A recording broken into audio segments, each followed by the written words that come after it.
దక్కినప్పుడా, దక్కక ముందా? ఏమంటే ఏమంటారని మీరు ఆలోచిస్తున్నారా? ఎడ్డెమంటే తెడ్డెమంటాడు, తెడ్డెమంటే ఎడ్డెమంటాడు, ఏ ఆన్సర్ చెప్పినా కష్టమే అని చెప్పి మీరు డిప్లొమాటిక్గా ఉంటున్నారా? ఒకవేళ మీరు ఆలోచించినట్లయితే ఇశ్రాయేలు జనాంగానికి దేవుడు ఎక్కువగా ఎప్పుడు అవసరం పడ్డాడు? అరణ్య దేశంలో ఉన్నప్పుడా, కానాను దేశంలో ఉన్నప్పుడా? When do we need more grace?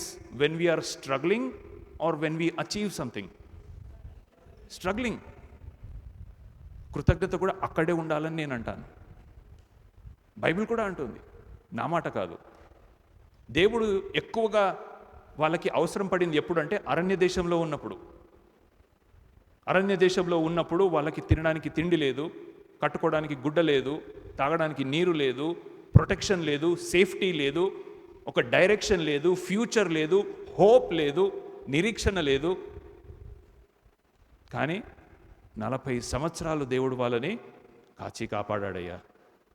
So ఒకవేళ మనము అరణ్య దేశంలో ఉన్నప్పుడే మనము ఎక్కువగా కృతజ్ఞత కలిగి ఉండాలి అంటే, ఇంకా చెప్పాలంటే మనకు అర్థమయ్యే భాషలో, కష్టాల గుండా ఉన్నప్పుడే, శ్రమ పడుతూ ఉన్నప్పుడే మనము ఎక్కువగా కృతజ్ఞత కలిగి ఉండాలి.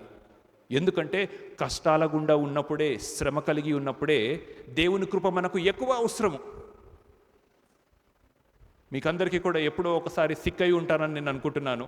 గ్లూకోజులు ఎక్కించుకుంటారని అనుకుంటున్నాను. గ్లూకోజులు సిక్ అయినప్పుడు ఎక్కిస్తారా, హెల్తీగా ఉన్నప్పుడు ఎక్కిస్తారా? సిక్ అయినప్పుడే. ఎందుకంటే మన శారీరక బలహీనత, మన యొక్క జీర్ణశక్తి, మనము ఆహారము తినలేము, తిన్న ఆహారము అరిగించుకోలేము, అరిగిన ఆహారంలో నుంచి మంచివి బయటికి రావు, మనకు బలము చేకూర్చబడదు. అందుకనే మనకు ఈ కృప అనే గ్లూకోజ్ కష్టాలు ఉన్నప్పుడే కావాలి. కష్టాలు ఉన్నప్పుడే మనకు ఎక్కువ కృప కలుగుతుంది. కాబట్టి కష్టాల గుండా ఉన్నప్పుడే, అరణ్య దేశంలో ఉన్నప్పుడే కృతజ్ఞత కూడా ఎక్కువగా కలిగి ఉండాలి. ఇది దేవుడు మనకు నేర్పించే ఒక మాట. ఒకసారి మనము మత్తయి సువార్తకు వెళ్దాము. మత్తయి సువార్త నేను అధ్యాయం చెప్పను, ఎందుకంటే అందరూ కూడా వినే మాటల కన్నా బైబిల్ తొందరగా ఎవరు ఓపెన్ చేయాలా, అదొక కాంపిటీషన్ మనందరికీ కూడా. ఎవరు ఫస్ట్ ఓపెన్ చేసి ఎవరు ఫస్ట్ చదివితే వాళ్ళకి ప్రైజ్ వస్తుంది అని. దేవుడు యేసుక్రీస్తు ప్రభు వారు 40 రోజు అరణ్యంలో ఉపవాసం ఉండి ప్రార్థన చేసి తన యొక్క సేవకు సిద్ధపడుచున్నప్పుడు, చివరిగా ఇంకొన్ని గంటల్లో తన యొక్క ఉపవాసాన్ని ముగించుకుంటున్నా అన్నప్పుడు సైతాను వస్తాడు. అవునా? సైతాను వచ్చి ఏమంటాడు?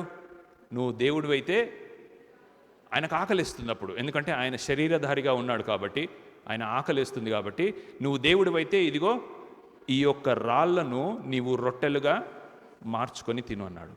ఈ ఎగ్జాంపుల్లో మనం కృతజ్ఞత గురించి, కృతజ్ఞతకు శత్రువుగా వహిస్తున్న ఇంకొక క్యారెక్టర్ గురించి బాగా నేర్చుకోవచ్చు. కృతజ్ఞతకి ఆపోజిట్ ఏంటో తెలుసా? వ్యతిరేక పదం ఏంటో తెలుసా?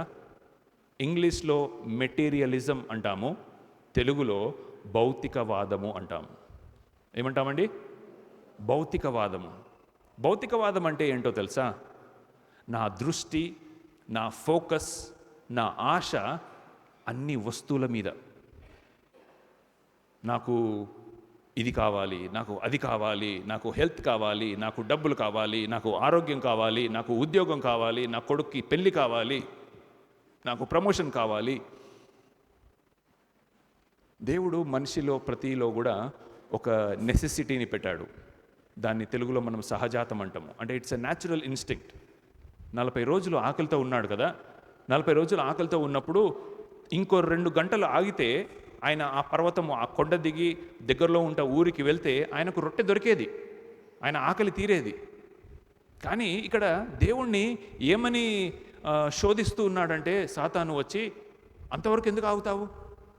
నువ్వు నీ నెసెసిటీ, నీ ఆకలిని నువ్వు ఇప్పుడు తీర్చుకోవాలి. ఎలా తీర్చుకోవాలి అంటే, ఇదిగో ఈ కొండ మీద అన్నీ కూడా రాళ్ళే కనిపిస్తున్నాయి కాబట్టి ఈ రాళ్ళని నువ్వు రొట్టెలుగా చేసుకో. అంటే ఇంకో మాటలో చెప్పాలంటే, నీ దైవత్వాన్ని నీ సెల్ఫిష్, నీ వ్యక్తిగత అవసరాలకు వాడుకో. తప్పేముంది? దేవుడు ఏ నాడు కూడా, యేసుక్రీస్తు ప్రభువారు తన 3.5 సంవత్సర కాల ఆ యొక్క పరిచర్య చేస్తున్నప్పుడు ఎక్కడ కూడా తన దైవత్వాన్ని తన కోసం వాడుకున్నట్టుగా మనం చూస్తామా? చూడము. శిలువ మీద ఆ ఇద్దరు దొంగల మధ్యలో ఉన్నప్పుడు కూడా ఒక దొంగ హేళనగా ఏమని మాట్లాడతాడు? నువ్వు నిజంగా దేవుడు అయితే నువ్వు వదిలించుకొని మమ్మల్ని కూడా వదిలించరాదు, నీ పవర్ని వాడుకోరాదు, నీ రికమెండేషన్ని వాడుకోరాదు. అప్పటికి యేసుక్రీస్తు ప్రభు తన జీవితకాలంలో ఒకసారి ఒక మాట అంటాడు. ఏమంటాడంటే, నేను ఆజ్ఞ ఇస్తే దేవుడు తన యొక్క దూతలు వచ్చి నన్ను కాపాడరా? సారీ, దేవుడు కాదు, సైతాన్ని మాట్లాడతాడు. సైతాన్ని అంటాడు, నువ్వు ఆజ్ఞ ఇస్తే నువ్వు ఇక్కడ నుంచి దూకిన తర్వాత, ఈ యొక్క ఎత్తైన పర్వతం నుంచి దూకిన తర్వాత పరలోకపు తండ్రి తన యొక్క మరి ఆ యొక్క దూతలను ఆజ్ఞ ఇచ్చి నిన్ను కాపాడతాడు. But he never used his godliness for his self centred actions. ఎప్పుడు కూడా తన యొక్క దైవత్వాన్ని తన కోసం వాడుకోలేదు. ఎందుకు అనంటే, మనం ఎప్పుడైతే అవసరతను బాగా లాగుతామో, స్ట్రెస్ చేస్తామో, అది మెటీరియలిజం కిందికి వెళ్ళిపోతుంది. సో ఈరోజు నేను కొన్ని పాయింట్స్ చెప్పి నేను తొందరగా ముగించాలని ఆశపడుతున్నాను. మొట్టమొదటిది ఏంటిదంటే, కృతజ్ఞతకి శత్రువు ఎవరు అంటే భౌతికవాదము. అది నా మొదటి పాయింట్. కృతజ్ఞతకి శత్రువు ఏంటండి? భౌతికవాదము. ఒక్కసారి మనము ద్వితీయోపదేశ కాండము 8వ అధ్యాయము 3వ వచనం చదువుదాము. ద్వితీయోపదేశ కాండము 8వ అధ్యాయము 3వ వచనంలో ఈ మాటలున్నాయి. ఆహారము వలననే గాక యెహోవా సెలవిచ్చిన ప్రతి మాట వలన నరులు బ్రతుకుదురని నీకు తెలియచేయుటకు ఆయన నిన్ను అణచి నీకు ఆకలి కలగజేసి నీవే గాని నీ పితరులే గాని ఎన్నడూ ఎరుగని మన్నాతో నిన్ను పోషించెను. ఈ 40 సంవత్సరములు నీవు వేసుకొనిన బట్టలు పాతకిల్లలేదు, నీ కాలు వాయలేదు. ఎంతమంది ఎగ్జామ్స్ రాశారు? ఎగ్జామ్స్ మీ జీవితంలో ఒక్కసారైనా కూడా ఎగ్జామ్స్ రాశారా? ఎగ్జామ్స్ ఎవరి కోసము? ఇది చాలా బ్రాడ్ క్వశ్చన్ అనుకుంటా. ఎగ్జామ్స్ వల్ల వచ్చే రిజల్టు ఎగ్జామ్స్ పెట్టిన కాలేజ్ వాళ్ళకి తెలియడానికా, మీకు తెలియడానికా? మనకు తెలియడానికి. కరెక్ట్. నువ్వు ఎంత తోపో, లేకపోతే నువ్వు ఎంత మొద్దో, నువ్వు ఎంత క్లవర్ స్టూడెంటో కాలేజ్ వాళ్ళకి ఫరక్ పడదు. నీకు వచ్చే మార్క్స్ ద్వారా నీకు తెలుస్తుంది, ఓహో నా స్టాండర్డ్ ఇదా, నా వల్ల ఈ పని అవుతుందా లేదా, నేను 6th క్లాస్ పాస్ అయ్యి 7th క్లాస్కు వెళ్ళగలుగుతానా లేనా అని నాకు తెలుసుకోవడానికి ఎగ్జామ్స్ పెడుతున్నారు. అంతేనా కాదా? మీరందరూ కూడా 3 years ఎగ్జామ్స్ రాయాలి. మొన్ననే నేను ఎక్కడో చూశాను, బీటెక్ వాళ్ళు చాలా గ్రేట్ అంట. ఎందుకు అనంటే, ఫస్ట్ ఇయరు, సెకండ్ ఇయరు, ఒక్కొక్క ఇయర్కి 2 సెమిస్టర్లు. అవునా? First year, second year, third year, 4th year first semesters వరకు ఉన్న 36 పేపర్లు అన్నీ కూడా కలిపి లాస్ట్ సెమిస్టర్లో వాళ్ళని భారాన్ని గుంజుతారు కదండి. వాడు గ్రేట్ అసలు. బీటెక్ వాళ్ళని అడగండి. ఎందుకంటే ఫస్ట్ ఇయరు టైంపాస్ చేస్తారు, సెకండ్ ఇయరు కొద్దిగా సీరియస్ తీసుకుంటారో లేదో, థర్డ్ ఇయరు ఓకే ఉంటుంది. అంతే కదా జల్లండి? నేను కరెక్ట్ చెప్పినా లేదా? ఓకే. ఎందుకనంటే బీటెక్లో మీకు అలా ఉందా? నర్సింగ్లో ఐ థింక్ మీకు ఫస్ట్ ఇయర్ పాస్ అయితేనే సెకండ్ ఇయర్ వెళ్తారా? పంపిస్తారా సెకండ్ ఇయర్కి? ఓకే. డిగ్రీలో కూడా ఫస్ట్ ఇయర్ సెకండ్ ఇయర్ వదిలేస్తారు. సెకండ్ ఇయర్కి అన్నీ క్లియర్ లేకపోతే థర్డ్ ఇయర్కి పంపరు అనుకుంటా. మీకు అలా ఉందో లేదో నాకు తెలియదు. బీటెక్లో అలా ఉండదు. బీటెక్లో నువ్వు లాస్ట్ స్టాప్ దిగేసరికి నీ పేపర్స్ అన్నీ క్లియర్ అయిపోవాలి. ఆ ఎగ్జామ్స్ పెట్టేది నీ సత్తా ఏందో నీకు తెలియడానికి. ఇక్కడ మనం చదివిన వాక్యం కూడా అదే. చూడండి, యెహోవా సెలవిచ్చిన మాట ప్రకారము నలుగురు బ్రతుకుదరని నీకు తెలియచేయుటకు. ఎవరికి తెలియజేయుటకు? దేవుడు ఎందుకు వాళ్ళని అణిచాడు? ఎందుకు వాళ్ళని శోధన గుండా పంపించాడు? ఎందుకు వారికి పరీక్ష పెట్టాడు అంటే వారికి తెలియటకు. ఏమని తెలియటకు? నీ దేవుడైన యెహోవా సత్తా ఉంది. నీకు ఇక్కడ తిండి లేదు, నీరు లేదు, గుడ్డ లేదు, ప్రొటెక్షన్ లేదు, ఏమీ లేదు. అయినా కూడా నీకు తెలుసుకోవాలి నీ దేవుడైన యెహోవా ఎంత గొప్పవాడో.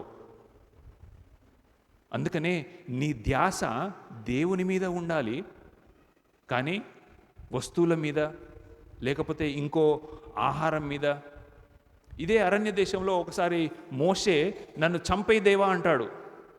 గుర్తుందా? నన్ను చంపే దేవా అంటాడు. ఎందుకు అనంటే ఇంతమందికి నేను మాంసం ఎక్కడి నుండి తెచ్చేది, ఇంతమందికి నేను ఆహారం ఎక్కడి నుంచి తెచ్చేది అంటే దేవుడు అంటాడు, స్టార్టింగ్ నుండి నువ్వేనా పోషించింది? మన్నా ఇచ్చింది నువ్వేనా? బండ నుంచి నీరిచ్చింది నువ్వేనా? ఎర్ర సముద్రం నుంచి దాటిచ్చింది నువ్వేనా? అన్నీ నువ్వు చేసినట్టు ఎందుకు మాట్లాడతావని దేవుడు అంటాడు. అనవసరమైన భారాన్ని తీసుకొని తను ఒత్తిడికి గురయ్యి నన్ను చంపేదేవా, వీళ్ళ సనుగుడు వీళ్ళ గునుగుడు నా వల్ల కావట్లేదు అంటాడు. ఎందుకు అనంటే మనుషులుగా మనము చాలాసార్లు వ్యక్తిని కాకుండా వ్యక్తి చేతిలో నుండి వచ్చే అవసరతలను లేకపోతే విషయాలను మనల్ని మనము అంత తగ్గించుకోవద్దు. కానీ ఇంకా బెస్ట్ ఎగ్జాంపుల్ ఏంటంటే, కుక్కకి మనం బిస్కెట్లు వేసేటప్పుడు కుక్క దేన్ని చూస్తుంది? మనిషిని చూస్తుందా, చెయ్యిని చూస్తుందా? చేతిలో ఉన్న బిస్కెట్ని చూస్తుందా? మీరు ఫీల్ అయినా పర్వాలేదు, కానీ కొన్నిసార్లు మనం అలా కుక్కలాగా అయిపోతాము. మనం అలానే ప్రవర్తిస్తాము. మనము గిఫ్ట్స్ని చూస్తూ ఉంటాము కానీ గివర్ని చూడము. అన్ని సకల ఐశ్వర్యానికి కారణభూతుడైన దేవుణ్ణి చూడము. దేవుని మీద కాదు మనకు. ఒకవేళ దేవుని మీదే ఆ ధ్యాస ఉంది అనుకో, ఆటోమేటిక్గా మనకు కృతజ్ఞత వస్తుంది. సో అందుకనే కృతజ్ఞత కలిగి ఉండాలి అంటే భౌతికవాదానికి దూరంగా ఉండాలి. కృతజ్ఞత, భౌతికవాదము రెండు ఆపోజిట్. ఇది ఉన్న కాడ వెలుగు ఉన్న దగ్గర చీకటి ఎలాగైతే ఉండదో, చీకటి ఉన్న దగ్గర వెలుగు ఎలాగైతే ఉండదో, కృతజ్ఞత ఉన్న దగ్గర భౌతికవాదం ఉండదు. భౌతికవాదం అంటే మళ్ళీ చెప్తున్నాను, వస్తువుల మీద, ఆశీర్వాదముల మీద మనకుంటున్న అటాచ్మెంట్, మనిషి మీద కాదు, దేవుని మీద కాదు. రెండో పాయింట్, కృతజ్ఞత మనకొక జ్ఞాపిక. కృతజ్ఞత ఏంటండి? మనకొక జ్ఞాపిక. ఇంతకుముందు మనం దీన్ని తీసుకున్నాం. దీన్ని ఏమంటాము? బల్ల అంటాం కదా. ఎందుకు దేవుడు బల్లనిచ్చాడో తెలుసా?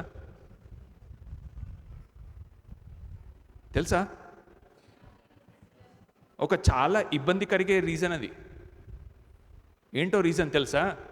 మన కోసం ప్రాణం పెట్టిన వాడిని కూడా మనము మర్చిపోతాము. అందుకని అది ఒక రిమైండర్. బల్ల అనేది ఒక జ్ఞాపిక.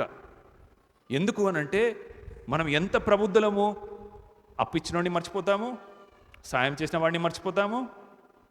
ఇప్పుడు మన కోసము ప్రాణత్యాగము చేసి సిలువలో తన చివరి రక్తపు బొట్టును కార్చిన దేవుణ్ణి కూడా మర్చిపోతామేమో అని చెప్పి మనం చదవచ్చు. మనకి 1 కొరింథీయులకు రాసిన పత్రిక 11వ అధ్యాయంలో మొత్తం బల్లకు సంబంధించిన వాక్యంలో, ఇది నా నిమిత్తము మీరు జ్ఞాపకము చేసుకొనుడి అని చెప్పి దేవుడు రొట్టెను విరిచాడు, పాత్రలోని ద్రాక్షరసాన్ని ఇచ్చాడు. ఎందుకంటే మనం అంత ఎంత గ్రేట్ మర్చిపోదురేమో. అదే ద్వితీయోపదేశ కాండం ఒకసారి తీయండి. ఆ ద్వితీయోపదేశ కాండంలో ఇంకొక మాట కూడా ఉంది. 11వ వచనం చదువుతాను.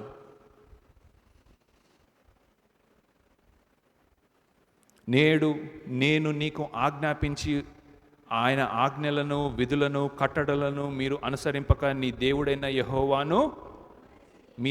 యెహోవాను మరచి కడుపారితిరి. ఓకేనా? తర్వాత మళ్ళీ చదువుదాం ఆ వాక్యాన్ని. ఆ వాక్యంలో దేవుడు ఇశ్రాయేల్ జనాంగంతో ఏమంటున్నాడంటే, మీరు కానాను దేశంలో వచ్చి మంచి మంచి ఇళ్ళు కట్టుకున్నారు కదా, ఇదంతా కూడా మీ బాహుబలమేమో, మీ కష్టార్జితమేమో అని మీరు అనుకుంటుంటారు. దయచేసి మరవవద్దు. ఏం మరవవద్దు? దేవుడు మీ హంబుల్ బిగినింగ్స్ నుంచి ఎలాగైతే తీసుకొచ్చాడో దాన్ని మరవవద్దు అంటున్నాడు. ఎందుకు అనంటే ఈ కృతజ్ఞత కలిగి ఉండడము ఒక జ్ఞాపిక.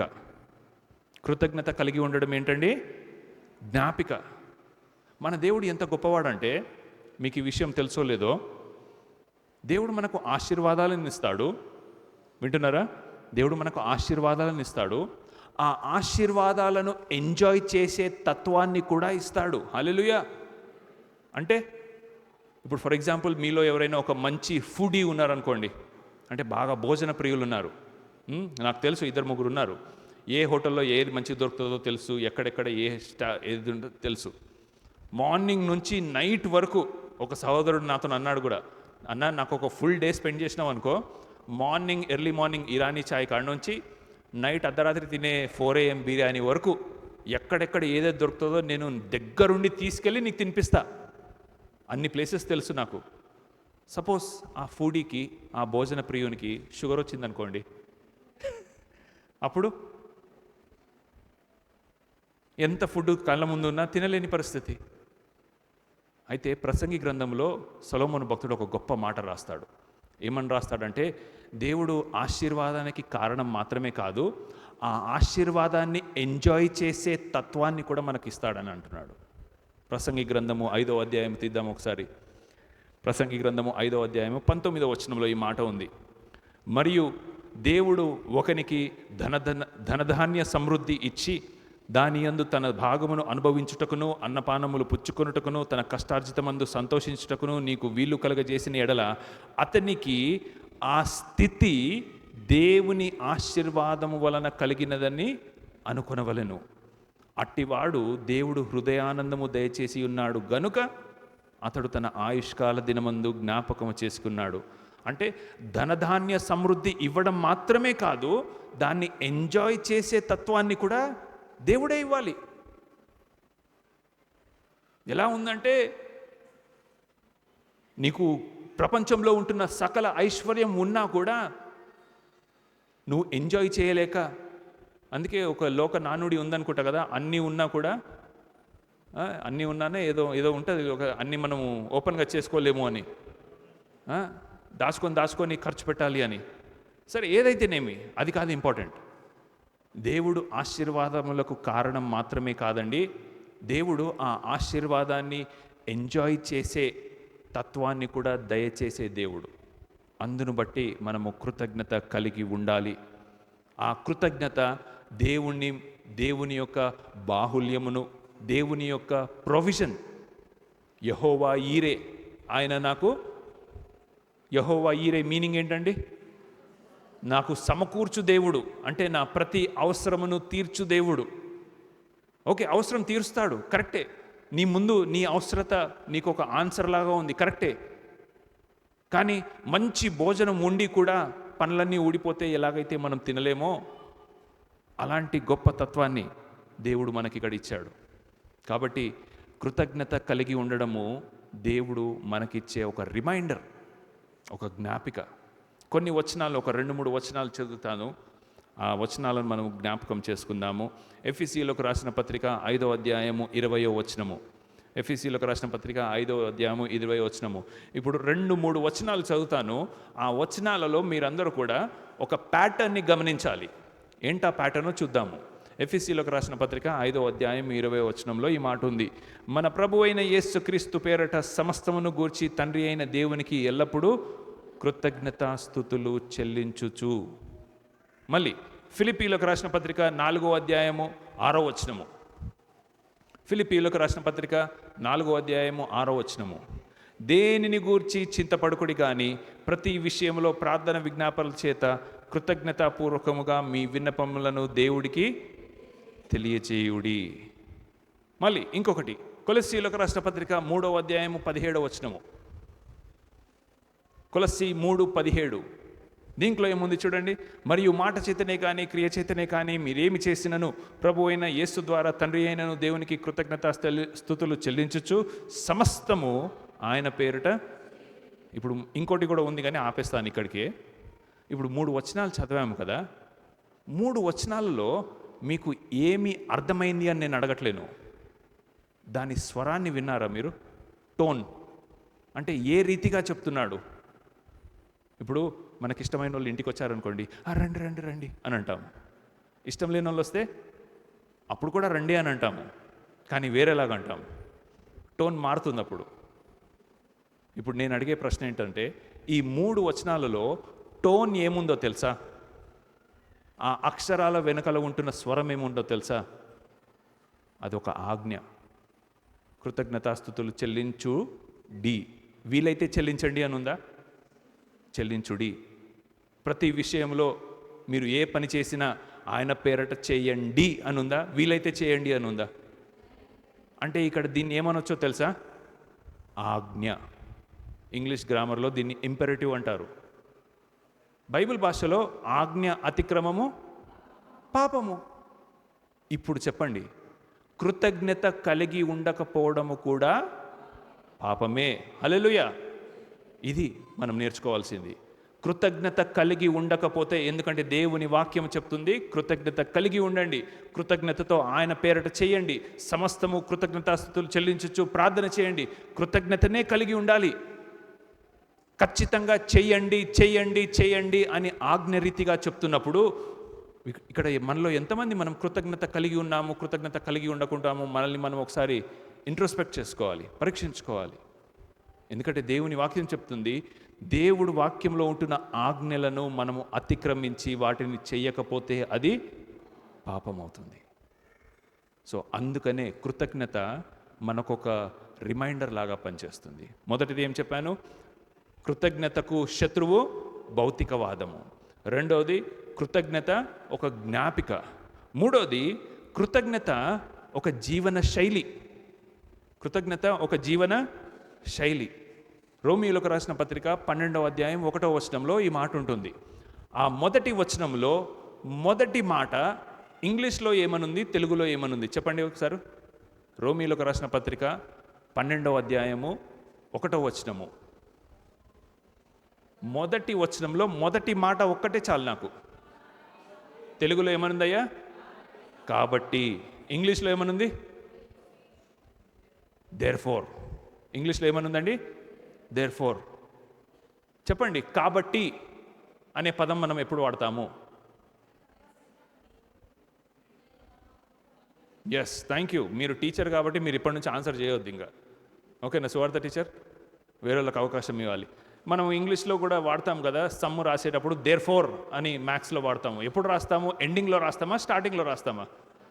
స్టార్టింగ్లో రాయము, ఎండింగ్లోనే రాస్తాము. ఎందుకంటే పౌలు కూడా ఇక్కడ 11 అధ్యాయాలు ఎక్స్ప్లెయిన్ చేశాడు. ఏమని ఎక్స్ప్లెయిన్ చేశాడంటే, దేవుడు నీకోసం ఇది చేశాడయ్యా, దేవుడు నిన్ను ఇలా పాపంలో నుంచి లేపాడయ్యా, దేవుడు నీకోసం సిలువలో చనిపోయాడయ్యా, ఆయన రక్తం ద్వారా నీకు రక్షణ వచ్చిందయ్యా. కాబట్టి 11 అధ్యాయాలు ఆయన ఎక్స్ప్లెయిన్ చేసి ఇప్పుడు సహోదరులారా, పరిశుద్ధమైన దేవునికిని అనుకూలమైన సజీవ యాగముగా మీ శరీరములను ఆయనకు సమర్పించుకొనుడని దేవుని వాత్సల్యమును బట్టి మిమ్మల్ని బతిమెలాలుకొనుచున్నాను. దేవుడు 11 అధ్యాయాలు ఎక్స్ప్లెయిన్ చేశాడు. 11 అధ్యాయాలు ఎన్ని పేపర్లు ఉండొచ్చు కదా? ఇంత చేశాడు యేసుక్రీస్తు ప్రభు నీకోసము. కాబట్టి ఇదిగో ఇప్పుడు నువ్వు ఒక యాగం చేయాలి.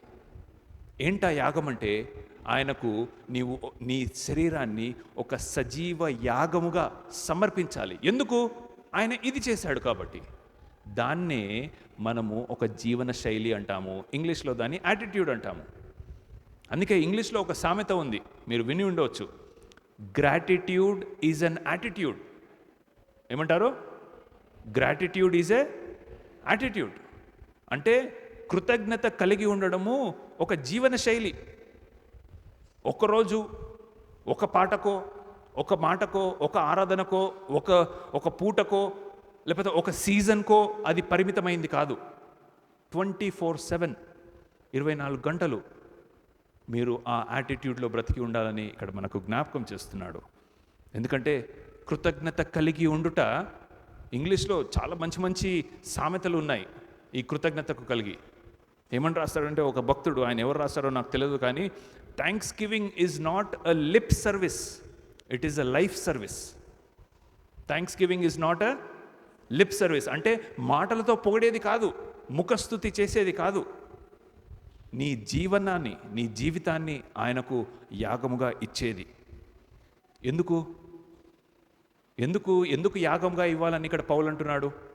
ఎందుకంటే ఆయన నీకోసము సిలువలో చనిపోయాడు, ఆయన నిన్ను రక్షించాడు, ఆయన నీకోసం ప్రాణం పెట్టాడు. ఒకసారి మీరు ఆలోచించండి.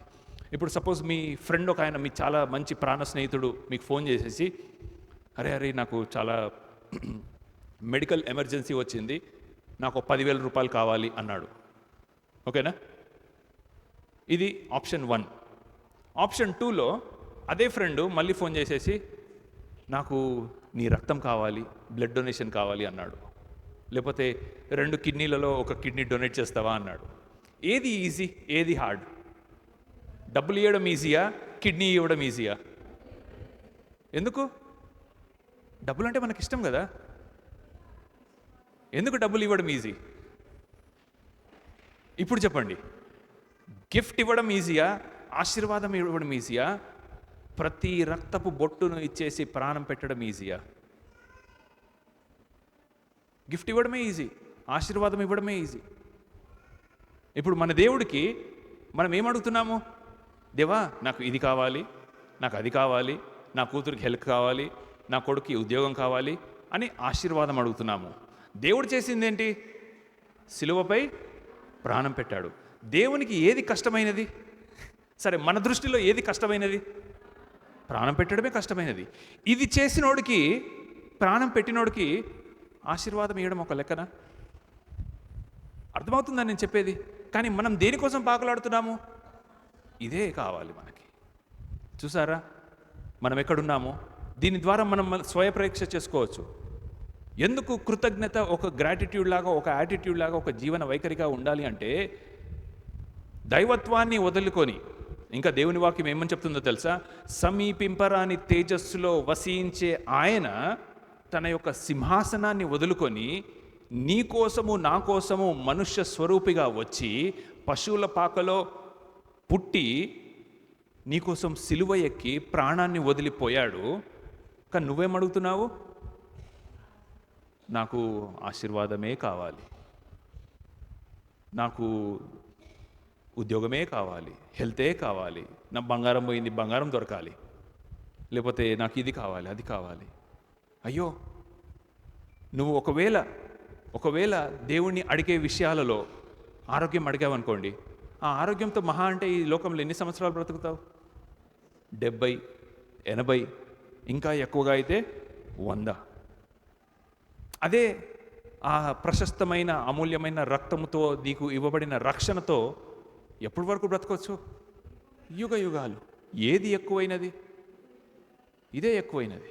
కానీ మనకేది కావాలి? ఇదే కావాలి. సో అందుకనే కృతజ్ఞత మనకు ఒక జీవన శైలిగా ఉండాలని ఇక్కడ జ్ఞాపకం చేస్తున్నాను. చివరిగా ఇంకా 2 ఉన్నాయి, ముగించేస్తాను. కృతజ్ఞత సంతుష్టికరమైన జీవితాన్ని కూడా మనకు ప్రసాదిస్తుంది. 1 తిమోతిలకు రాసిన పత్రిక 6వ అధ్యాయము 6వ వచనము, ఈ మాటలు చదువుదాము. 1 తిమోతి 6వ అధ్యాయము 6వ వచనము ఏమనుంది? చదవండి ఎవరైనా గట్టిగా. ఒక ఆమె చదువుతుంది కదా, ఆమె లేదా? రైట్ అండి, ఇస్తారండి, చదవండి గట్టిగా. సంతుష్టి సహితమైన దైవభక్తి గొప్ప లాభ సాధకమైన ఉన్నది. ఇతర లోకంలో ఉంటున్న దేవుళ్లకు, దేవతలకు కొన్ని పేర్లు ఉన్నాయట. నేనైతే వినలేదు, కానీ చదివాను. వడ్డీ కాసులవాడ, ఆపద మొక్కులవాడ అని కొన్ని పేర్లు ఉన్నాయి. అవునా? ఆ పేర్లకి మీనింగ్ ఏంటో తెలుసా? వడ్డీ కాసులవాడ అంటే మీనింగ్ ఏంటి తెలుసా? అంటే నువ్వు ఈ తాకేస్తే తాటాకులాగా వచ్చని అర్థం. ఓకేనా? లేకపోతే నువ్వు ఆపదలో ఉన్నప్పుడు నువ్వు ఒక మొక్కు తీర్చుకుంటే ఆయన నిన్ను వచ్చి రక్షిస్తాడని అర్థం. ఒక దౌర్భాగ్యం ఏంటంటే క్రైస్తవత్వంలో కూడా ఇలాంటి మాటలు వచ్చేసాయి. మన యేసుక్రీస్తు ప్రభువుని వడ్డీ కాసుల వాడ, ఆపద మొక్కుల వాడని చేసేసాము. ఇంకా చెప్పాలంటే ఇది ఒక కుక్కట్పల్లి భాష. ఇది ఏంటంటే నువ్వు 10,000 ఇస్తే దేవుడు 1,00,000 రూపాయలు ఇస్తాడు. అర్థమవుతుందా? లేకపోతే నువ్వు 1,00,000 రూపాయలు ఇస్తే దేవుడు నీకు 10 లక్షలు ఇస్తాడు. లేకపోతే ఒక ప్రోగ్రాం స్పాన్సర్ చేస్తే నీకు ఇది చేస్తాడు. లేదండి. కృతజ్ఞత మనకు సంతుష్టి సహితమైన జీవితాన్ని నేర్పిస్తుంది. తెలుగులో దాన్ని తృప్తికరమైన, సంతృష్టికరమైన. మన చర్చిలో నాకు తెలిసి ఒక 5, 6, మహా అంటే ఒక 10 ఫంక్షన్స్కి వెళ్ళాను నేను. మా కుటుంబము ఆహ్వానింపబడింది, మేము వెళ్ళాము. ఆ 10 ఫంక్షన్స్ కూడా ఏంటో తెలుసా? గృహప్రవేశాలు. ఓకేనా? ఎప్పుడైనా రెంటింగ్లో ఉన్నప్పుడు కృతజ్ఞత కూడిక ఎవరైనా పెట్టుకుంటారా చెప్పండి? పెట్టుకోరు. పెట్టుకోరు. నేను ఒక ఇల్లు కట్టుకోవాలి, ఆ ఇల్లు కట్టుకున్న తర్వాతనే నేను కొంతమంది ఉన్నారు దాన్ని బట్టి రెంటింగ్లో ఉండి కృతజ్ఞత కూడిక పెట్టుకుంటారు చూడండి. దాన్ని బట్టి దేవునికి స్తోత్రం. ఎందుకంటే నాకు అది కావాలి, ఇది కావాలి, అది కావాలి, ఇది కావాలి అని అదేదో పెప్సీ యాడ్లో ఏ దిల్ మాంగే మోర్ అంటారు చూసారా? ఎందుకంటే మన వ్యక్తిత్వానికి ఒక లిమిట్ అంటూ ఉండదు. ఇది అయిపోయిన తర్వాత ఇంకోటి కావాలి, ఇది అయిపోయిన తర్వాత ఇంకోటి కావాలి, ఇంకోటి కావాలి, ఒక హద్దు అనేది ఉండదు. కానీ కృతజ్ఞత ఏం నేర్పిస్తుందంట? 1 తిమోతిలో 6:6 ఇప్పుడే చదివాము. సంతుష్టికరమైన జీవితాన్ని, దాన్ని ఇంగ్లీష్లో కంటెంట్మెంట్ లేకపోతే సాటిస్ఫాక్షన్, ఉన్న దాంట్లో తృప్తి కలిగి జీవించుట మనకు కృతజ్ఞతను నేర్పిస్తుంది. ఎందుకంటే నీవు మాట చేతే కానీ, నీవు క్రియ చేతే కానీ ఏది చేసినా దేవునికి కృతజ్ఞతాస్తుతులు చెల్లించచ్చు, తృప్తిలో బ్రతకాలి. ఎందుకు తృప్తిలో బ్రతకాలి అనంటే, ఇదిగో లూకాసు వార్త 17వ అధ్యాయంలో చివరిది ఒక మాట చెప్పి నేను ముగించేస్తాను. లూకాసు వార్త 17వ అధ్యాయంలో మనకందరికీ కూడా తెలిసిన ఒక చిన్న ఎగ్జాంపుల్ ఉంది. ఏంటా ఎగ్జాంపుల్ తెలుసా? 10 మంది కుష్టి రోగులు వస్తారు యేసుక్రీస్తు ప్రభు దగ్గరికి. 10 మంది కుష్టి రోగులు వచ్చిన తర్వాత ఏం జరుగుతుందండి చెప్పండి? తర్వాత ఏమవుతుంది? 10 మందికి దేవుడు స్వస్థత చేసినప్పుడు 10 మందిలో ఒక్కడు మాత్రమే తిరిగి వచ్చి దేవా థ్యాంక్ యూ అంటాడు. 9 మంది వెళ్ళిపోతారు. ఈ 10 మందిలో ఒక్కడు మాత్రమే. ఎంతమంది క్రిస్టియన్స్ ఉన్నారు, ఎంతమంది అన్యులు ఉన్నారు ఇక్కడ? ఒకడే అన్యుడా? ఆమె తెలిసి చెప్పిందో తెలియక చెప్పిందో కానీ 9 మంది తిరిగి రాకుండా వెళ్ళిపోయిన వాళ్ళందరూ క్రిస్టియన్సే. ఎస్. ఎందుకంటే మనము చాలాసార్లు క్రైస్తవులు అని దేన్ని బట్టి చెప్పుకుంటామో తెలుసా? ఒక చర్చ్లో మెంబర్షిప్ ఉంటే దాన్ని బట్టి చర్చ్లో క్రిస్టియన్స్ అని చెప్పుకుంటాము. లేకపోతే పలానా మెంబర్షిప్ ఉంటే, లేకపోతే పలానా చర్చ్లో ఉంటే ఒక బావిలో కప్పల్లాగా జీవించే వాళ్ళమే. కానీ క్రైస్తవత్వం అంటే అది కాదు. Having a personal relationship with God. నువ్వు ఒక పర్సనల్ రిలేషన్షిప్తో ఉంటే తప్పకుండా నీకు ఒక భయంకరమైన రోగం నుంచి దేవుడు తప్పించినప్పుడు నువ్వు వచ్చి కృతజ్ఞత చూపించడం రెండో విషయము. కనీసం సాక్ష్యమైనా చెప్తావు. చెప్పండి, ఇక్కడ కూర్చున్న వాళ్ళలో మనం ఎంతమంది ఎన్నోసార్లు నాకు కానీ, నాన్నకు కానీ, లేకపోతే వేరే వేరే దైవ సేవకులకు కానీ ఫోన్ చేసి అయ్యా నాకు ఇది బాగాలేదు, లేకపోతే అది బాగాలేదు, లేకపోతే ఇది బాగుంది, నాకు ఈ ఒక అనారోగ్యం వచ్చింది, లేకపోతే ఈ ఇబ్బంది వచ్చింది అని ప్రార్థన సహాయం అడుగుతారు కదా? ఎంతమంది బాగైంది అని చెప్తారు చెప్పండి? చాలా తక్కువ.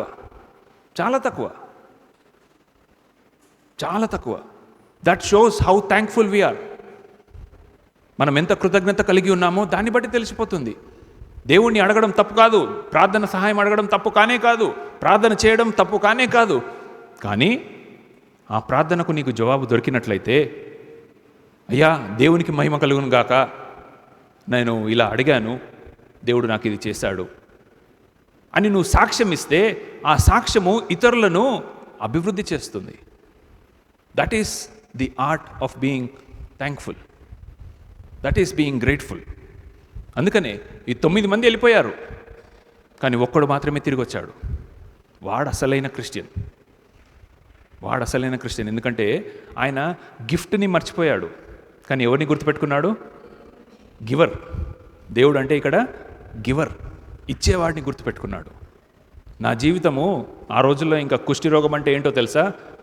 ఊరిలోంచి వెలివేయడమే, రాళ్లతో కొట్టి చంపడమే, లేకపోతే అగ్నిలో వేసి చంపడమే. అలాంటి భయంకరమైన స్థితిని జీవిస్తూ ఉన్నప్పుడు నన్ను దేవుడు ముట్టాడు, నన్ను దేవుడు తాకాడు, మిగతా 9 మంది అంతా కూడా వెళ్ళిపోయాడని చెప్పి.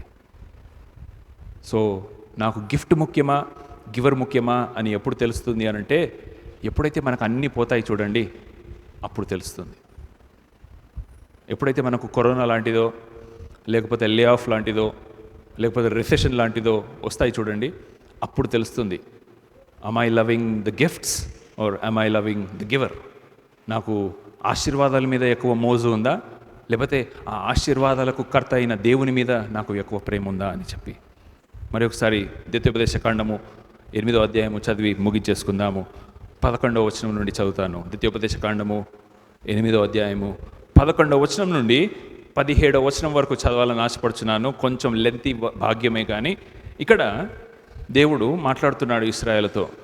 నేడు నేను నీకు ఆజ్ఞాపించిన ఆయన ఆజ్ఞలను, విధులను, కట్టడములను నీవు అనుసరింపక నీ దేవుడైన యెహోవాకు మరిచి కూడుపారితిరని, మంచి ఇండ్లు కట్టించుకొని వాటిలో నివసింపగా నీ పశువులు, నీ గొర్రెలు, నీ మేకలు వృద్ధి అయి నీకు వెండి బంగారములు విస్తరించి నీకు కలిగినదంతయు వర్ధిల్లినప్పుడు నీ మనస్సు, చాలా గట్టి గట్టి పదాలు ఉన్నాయండి. అన్నీ కలిగినప్పుడు ఏమవుతుందంటే మన మనస్సు మదించి, మన వాడుక భాషలో దాన్ని ఏమని వాడవచ్చు, పొగరెక్కి, కొవ్వెక్కి, మీ మనస్సు మదించి దాస్య గృహములైన ఐగుప్తు దేశంలో నుండి నిన్ను రప్పించిన నీ దేవుడైన యెహోవాను మర్చిపోతారు. ఎస్, మనం మర్చిపోతున్నాము. నీ హంబుల్ బిగినింగ్స్ నుంచి దేవుడు నిన్ను ఈరోజు ఈ స్టేజ్కి తీసుకొచ్చాడు కదా, మర్చిపోతున్నాము. 15వ వచనము, తాపకరమైన పాములను, తేళ్లను కలిగి ఎడారి అయిన నీళ్లు లేని భయంకరమైన ఆ గొప్ప అరణ్యములో ఆయన నిన్ను నడిపించెను. రాతి బండ నుండి నీళ్లు తెప్పించెను. తుదకు నీకు మేలు చేయవలనని నిన్ను అనుచుటకును నిన్ను శోధించుటకును నీ పితరులు ఎరుగని మన్నాతో అరణ్యమున నిన్ను పోషించెను. అయితే మీరేమో మా సామర్థ్యము, మా బాహుబలము, ఇంత భాగ్యము మాకు కలుగజేసినని అనుకుందురేమో. ఎంత టిపికల్గా మన గురించే రాశాడు దేవుడు. ఇశ్రాయేల్ కాదండి, మన గురించే రాశాడు. Whenever God gives, we automatically think that it is mine, my wisdom, my strength, my talent, నేను చేశాను. దావీదు కూడా మూడోసారి మొదటిసారేమో ఆయన బత్షెబాతో పాపం చేసినప్పుడు, రెండోసారేమో ఆ యొక్క మందసాన్ని తన ఇంటి పక్కన పెట్టుకోవాలనుకున్నప్పుడు, కానీ మూడోసారి ఆ యొక్క యుద్ధ కమాండర్ని పిలిచి, యోవాబుని పిలిచి, ఎంతమంది కాలు మీద నడిచే సైనికులు ఉన్నారు, ఎంతమంది గుర్రం మీద వెళ్ళే సైనికులు ఉన్నారు, ఎన్ని రథాలు ఉన్నాయి, మొత్తం మీరు ఒక సెన్సస్, ఒక పాపులేషన్ కౌంట్ చేసుకొని రండి అంటే, అల్పుడైన వాడు ఆ యోవాబు ఏమంటాడంటే, రాజా నీకంటే నేను తక్కువనే, కానీ ఇప్పుడు ఇది కొలవడం ద్వారా, వీటన్నిటిని కూడా కౌంట్ చేయడం ద్వారా ఏమొస్తుంది? పొగరొస్తుంది. ఏమని పొగరొస్తుంది? నాకు ఇంత పెద్ద సామ్రాజ్యం ఉందని పొగరొస్తుంది. అవసరమా అంటే, అప్పుడైనా మాట వినుంటే బాగుండు. మీరు గమనించారో లేదో, నేను గమనించాను, బైబిల్లో దేవుడు ఎవరినైనా మొత్తక ముందు ఫస్ట్ ఛాన్స్ కాదు, సెకండ్ ఛాన్స్ కూడా ఇస్తాడు. సెకండ్ ఛాన్స్లో కూడా మాట వినకపోతే అప్పుడు మొత్తుతాడు. ఇక్కడ దావీదుకి యోవాబు ద్వారా వచ్చిన జ్ఞాన మాటలు మొదటి ఛాన్స్. అప్పుడైనా ఆపేసి ఉండుంటే మేబీ కథ వేరేలాగా ఉండేది. కానీ లేదు, నేను రాజుని, నువ్వు నా మాట వినాలి, నువ్వు వెళ్ళి కనుక్కొని రా, లెక్క పెట్టుకొని రా అన్నప్పుడు వెళ్ళాడు, లెక్క పెట్టుకొని వచ్చాడు. దేవుడు ఒక గొప్ప తెగుల్ని తీసుకొచ్చి దాదాపు వేల సంఖ్యలో ఒక్క రోజులో కొన్ని వేల సంఖ్యలో చాలామంది ప్రాణాలు కోల్పోయారు. ఆసారాజు కూడా మొదటిసారి ఆయన ఇశ్రాయేలు దేశంతో ఆయన యుద్ధం జరుగుతున్నప్పుడు దేవుని వైపు తిరగకుండా మనుషుల వైపు తిరుగుతాడు. సిరియా రాజుని ఎదుర్కోవడానికి ఆయన మనుషుల వైపు తిరిగినప్పుడు దేవుడు 40 years లేకపోతే 35 years నీకు ప్రొటెక్షన్ ఇచ్చిన దేవుడు నీకు గుర్తు రాలేదు. కానీ మీ నాన్న మా నాన్న ఫ్రెండ్స్, మీ తాత మా తాత ఫ్రెండ్స్ కాబట్టి ఇదిగో మరి బంగారాన్ని, వెండి వస్తువులన్నీ కూడా ఇచ్చి, అప్పటికి కూడా దేవుడు ఏమనలేదు. రెండోసారి ఆయన కాలుకు రోగం వచ్చింది, జబ్బు వచ్చింది. అప్పుడు కూడా దేవుణ్ణి చూశాడా, దేవుని వైపు తిరిగాడా అంటే అప్పుడు కూడా తిరగలేదు. సో మనం ఇలా చూసుకుంటూ వెళ్తే, బిఫోర్ గాడ్ డిసిప్లిన్స్ సంబడి, ఎవరినైనా మొత్తక ముందు ఖచ్చితంగా వాళ్ళకి 2 ఛాన్సులు అయితే దొరుకుతాయి. కానీ ఆ 2 ఛాన్సులలో మనము తిరగకపోతే దేవుడు ఖచ్చితంగా మొత్తుతాడు. కృతజ్ఞత కలిగి ఉండుట ఒక గొప్ప వరం అండి. కృతజ్ఞత కలిగి ఉండుట మనకు వర్రీ నుండి వచ్చేస్తుంది. ఒక సైకాలజిస్ట్ అన్నాడంట, వర్రీ అంటే పీసెస్ ఆఫ్ మైండ్ అంట. ఏంటండి? పీసెస్ ఆఫ్ మైండ్ అంటే మైండ్ అంతా కూడా ముక్కలు అయిపోతుంది అని. కానీ కృతజ్ఞత, thanksgiving, peace of mind, PEACE, peace. So ఎందుకు చింతిస్తున్నారు, ఎందుకు బాధపడుతున్నారు అంటే, కృతజ్ఞత లేనప్పుడే నీకు చింత, చీకు, యావత్తు భారం అంతా కూడా. అదే ఆ కృతజ్ఞత కలిగి ఉన్నట్లయితే, దేవుడు మీరు ఆకాశ పక్షులను చూడుడి, ఇదిగో అడవి పువ్వులను చూడుడి, మీరు ఇంత డెకరేషన్ కష్టపడి చేస్తున్నారు, కానీ అడవి పువ్వులకి మనం అడవి పూలు తెచ్చే ఇక్కడ డెకరేషన్ చేస్తున్నాము, ఇవి గడ్డిలో పెరిగే పూలే కాదా కదా. వీటికి ఎవరు దేవుడు ఇంత అందం ఇచ్చాడు? ఏ మేకప్ షాప్కి వెళ్తున్నాయి, ఏ స్పాకి వెళ్తున్నాయి? ఇవి వెళ్ళట్లేవు. కానీ మనం మాత్రం అలంకరించుకున్నట్టుకు చాలా తహతహలాడుతూ ఉంటాము. ఆకాశ పక్షులు అవి ఫార్మింగ్ చేయట్లేదు, విత్తవు, కోయవు, కానీ ప్రతిరోజు వాటికి కావలసిన ఆహారాన్ని దేవుడు వారికి దయచేస్తున్నాడు. ఎందుకంటే వాటికి ఆ కృతజ్ఞత ఉందని నేను ఖచ్చితంగా నమ్ముతాను. ఎప్పుడో విన్నాను చిన్నగా ఉన్నప్పుడు, పొద్దున్నే లేచి పిట్టలు ఎందుకు అరుస్తాయంటే, దేవా దేవా, వాళ్ళ భాషలోనంట, దేవా దేవా ఈరోజు మాకు కావాల్సిన ఆహారము ఎక్కడుంది అని దేవుని మీద ఆధారపడతాయి. సో కృతజ్ఞత కలిగి ఉండుట మనకు చింత యావత్తును తీసేస్తుంది. కృతజ్ఞత కలిగి ఉండుట మన దేవుడు మన పోషకుడు అని మన జ్ఞాపకం చేస్తుంది. ఒకసారి మీరు ఎప్పుడైనా కూడా రేపు ఎల్లుండి మీకు వీలైతే ఒక చిన్న ఎక్స్పెరిమెంట్ చేయండి. ఫోన్ ఆన్ చేసి రికార్డింగ్ బటన్ ఒత్తి మీరు రెగ్యులర్గా చేసే ప్రార్థనను రికార్డ్ చేయండి. మనం రోజు రెగ్యులర్గా ప్రార్థన చేస్తాం కదా, మన ప్రార్థనని మనం రికార్డ్ చేసుకుందాము. మన ప్రార్థనలో మనం ఎన్ని నామాలు పెడతామో చూడండి. నామాలంటే అర్థమైందా? అర్థం కాలేదా? నా, మా, నా, మా అని ఎన్నిసార్లు అంటామో, నన్ను దీవించు, మా వాళ్ళని దీవించు, సో వీటిని కలిపి రాస్తే నామాలు. ఎన్ని నామాలు పెడతామో చూడండి. మన ప్రార్థన ఎంత మెచ్యూర్గా ఉందా, ఎంత ఇమ్మెచ్యూర్గా ఉందో మనకు తెలిసిపోతుంది. మనము ఒక twinkle twinkle little star rhyme లాగాను ప్రార్థన చేస్తామా, లేకపోతే మన అవసరతలను బట్టి ప్రార్థన చేస్తామా? దేవుడు మనకు పరలోక ప్రార్థన నేర్పించాడు. ఆ పరలోక ప్రార్థనలో ఆయన, నీ నామము పరిశుద్ధపరచబడునుగాక, నీ రాజ్యము వచ్చునుగాక, నీ చిత్తము. మన ప్రార్థనలు ఎలా ఉంటాయి? మనల్ని మనం టెస్ట్ చేసుకోవాలి. ఎందుకంటే దేవుడు అన్నాడు, దేవుడు ఏమన్నాడంటే, నీవు ఏదైతే మొదట నా రాజ్యాన్ని, నా నీతిని మీరు వెంబడించినట్లయితే మీకు ప్రతిదీ కూడా దక్కుతుంది అని. లేచి నిలబడండి. కృతజ్ఞత కలిగి ఉండుట ఒక గొప్ప వరం. కృతజ్ఞత మనకు సంతుష్టిని కలుగజేస్తుంది. కృతజ్ఞత మనకు ఒక జ్ఞాపికలాగా ఉంది. కృతజ్ఞత ఒక జీవన శైలిలాగా మనల్ని జీవింపజేస్తుంది. ఆ కృతజ్ఞత కలిగి ఉన్నారు కాబట్టి మనము మనిషిని మనిషిలాగా ప్రేమిస్తాము, మనిషి యొక్క రిజల్ట్ని బట్టి కాదు.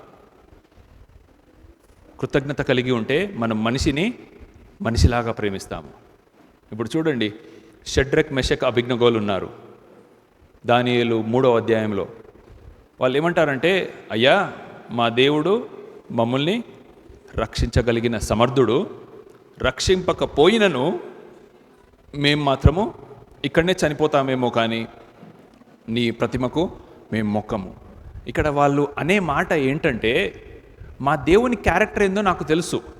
రక్షింపగల సమర్థుడు అంటే ఆయన క్యారెక్టర్ ఏందో నాకు తెలుసు. ఆయన ఏదో చేశాడని నేను ఆయన నమ్మట్లేదు, రిజల్ట్ని బట్టి నేను నమ్మట్లేదు. ఆయన క్యారెక్టర్ ఏంటో, ఆయన ఔన్నత్యం ఏంటో, ఆయన గుణగణాలు ఏంటో అది నాకు తెలుసు కాబట్టి ఆయనను ఆయనగా నమ్ముతున్నాను. కాబట్టి ఇప్పుడు చూడండి, చాలాసార్లు కూడా మనకు బయట లోకంలో ఎందుకు వాల్యూ ఇస్తారు తెలుసా? మనుషులకు ఎందుకు వాల్యూ ఇస్తారు చెప్పండి? నువ్వు వాళ్ళకి ఏమైనా బాగా చేసావనుకో, నువ్వు వాళ్ళకి సాయం చేసావనుకో, రండి సార్ రండి సార్ రండి సార్ అంటారు. సాయం చేయకుంటుండు, దగ్గర కూడా రానియరు. అవునా కదా?